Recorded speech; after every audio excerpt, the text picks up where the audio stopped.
आपण काय आदेश राजभवनाला दिलेले होते, काय सूचना दिलेल्या होत्या आणि आता वाजे कुटुंबाची, वाजे परिवाराची भूमिका काय? नमस्कार, मी प्रकाश वाजे, राजेभाऊ वाजे, खासदार राजेभाऊ वाजे हा माझा मुलगा. शिवसेनेचे खासदार म्हणून ते निवडून आलेले आहेत आणि आता शिवसेनेमध्ये ऑपरेशन टायगर सुरू आहे असं सगळं माध्यमातून आम्हाला समजतं. परंतु कुठल्याही परिस्थितीत पक्ष सोडायचं नाही हे आमचं नक्की ठरलेलं आहे. हे त्यांनी मला सांगितलं, मी त्याला सांगितलेलं आहे आणि त्याप्रमाणे त्यासाठी जी काही मंडळी शिवसेनेची आम्हाला भेटायला आली होती त्यांची आम्ही भेट घेतली. त्यांना भेट घेऊन त्यांना आम्ही हे सांगितलं की आम्ही पक्ष काही सोडू शकणार नाही. 1.5 वर्षापूर्वी देखील राजेभाऊला ठाण्याला बोलून घेतलं होतं. त्यावेळेस त्यांनी ते सांगितलं होतं की माझ्या वडिलांविषयी मी काही सांगू शकत नाही. आता देखील त्यांनी ते सांगितलं की मी माझ्या वडिलांविषयी काही सांगू शकत नाही. त्यानंतर ते माझ्याकडे आले. मी त्यांना सर्व परिस्थिती समजून सांगितली की आम्ही व्यावसायिक राजकारणी नाही, आम्ही सामाजिक कार्यकर्ते आहोत आणि सामाजिक काम करण्याच्या माध्यमातून आम्हाला जे काही परमेश्वरांनी मिळालं ते मिळालं.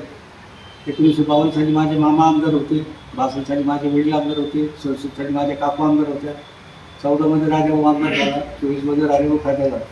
आता परमेश्वरांनी आम्हाला आणखीन काय द्यायचं आणि शिवसेनेने आम्हाला राजेभाऊला आमदारकी पण दिली आणि खासदारकी पण दिली. याच्यावर आम्ही समाधानी आहोत. तेव्हा कुठे जायची आमची अजिबात इच्छा नाही. आम्ही आहे त्याच्यावर सुखरूप आहोत. त्या दिवशी रात्री मला नार्वेकरांना मी फोन करून सांगितलं की असे लोक आले होते, त्यांनी मी असं सांगितलं. त्यांनी उद्धव साहेबांना सांगितलं तर उद्धव साहेब माझ्याशी बोलले. उद्धव साहेबांना मी सांगितलं की तुम्ही आमची काळजी करू नका, आम्ही कुठेही जाणार नाही, आम्ही तुमच्याबरोबर राहणार. किती लोक तुमच्यावर राहणार नाही मला माहीत नाही, पण आम्ही तुमच्यावर आहोत, आमची कुठेही खात्री बाळगा असं त्यांनी उद्धव साहेबांनी मी सांगितलं. तुमच्याकडे जे लोक आले होते ते काय ऑफर घेऊन आले होते किंवा काय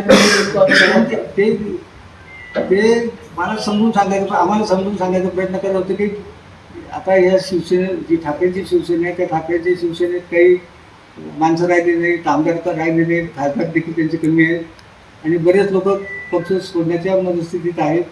तेव्हा तुम्ही तिथं राहून का थांबून काय करणार आहात? तुमचं काहीतरी विकास कामाला तुम्हाला निधी मिळत नाही, विकास कामात तुम्हाला अडचण येते, तर तुम्ही आपण जर तिकडे गेलो तर आपल्याला विकास कामाला निधी मिळेल, सेंट्रलकडून पैसे मिळतील, स्टेटकडून पैसे मिळतील. पण आम्ही सांगितलं आम्ही आहोत तिथं सुखात आहोत. विकास कामं काही सरकारी विकास कामं हा काही कोणी खिशातून पैसे देऊन करत नाही. विकास होतो तो शेवटी सरकारी माध्यमातून होतो, सरकारी पैशातून होतो. तर तो विकास जसा व्हायचा तसं त्या पद्धतीने आम्ही प्रयत्न करू. जेव्हा होईल तेवढा होईल. किती रुपयाची काय विकास कामांची ऑफर काय दिलेली होती का? काही विकास कामाला सहकार्य करून मदत करू एवढंच होतं. या कमिटीमध्ये नेमकं कोण होते? काही आपल्याला याची कल्पना होती का? कारण नाही डायरेक्ट तुम्हाला कशी भेटली?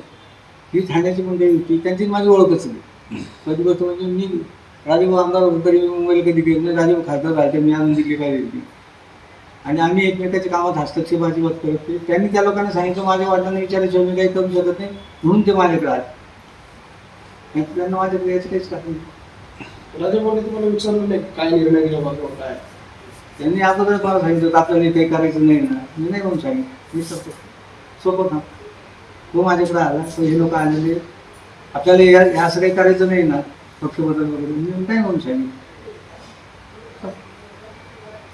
आमचं खूप सर आमचं अंडरस्टँडिंग खूप क्लिअर असतं आणि लपून छपून असं काहीच नसतं. त्यांच्याशी आता मागापासून मी ते बसलं तुम्ही लोकांशी मी बोलतो तुम्ही पाहता विकास बोलतो आणि मी 57 सालापासून निवडणूक पाहतो, 57 सालापासून मी राजकारण पाहतो. 57 साली मी पोस्टर लावायचं काम करत होतो. आज माझं वय 84 वर्ष झालं म्हणून मी काही कमी पाहिले नाही. भरपूर निवडणूक पाहिल्या, भरपूर पक्ष बदल पाहिले.